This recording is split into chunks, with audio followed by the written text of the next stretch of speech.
If your dashboard shows a catalytic converter or check engine light, and you don't have a scanner, don't worry. In this video, you'll learn how to fix and reset it step by step, without using any tools or scanner. First, let's understand what the warning means. The catalytic converter warning light doesn't always mean the converter is bad.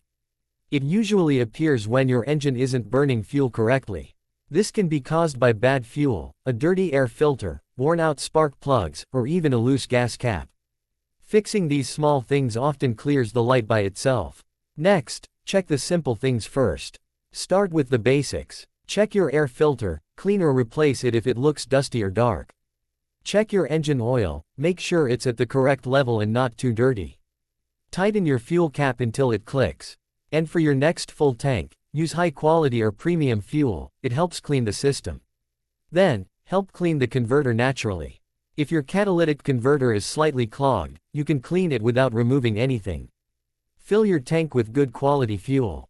You can add a fuel system or catalytic converter cleaner. Then drive your car for 20 to 30 minutes at highway speed, keeping your RPMs around 2500 to 3000. This helps burn off carbon and allows the system to reset itself naturally.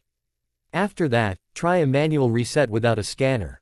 Turn the ignition off. Disconnect the negative battery terminal for about 15 minutes.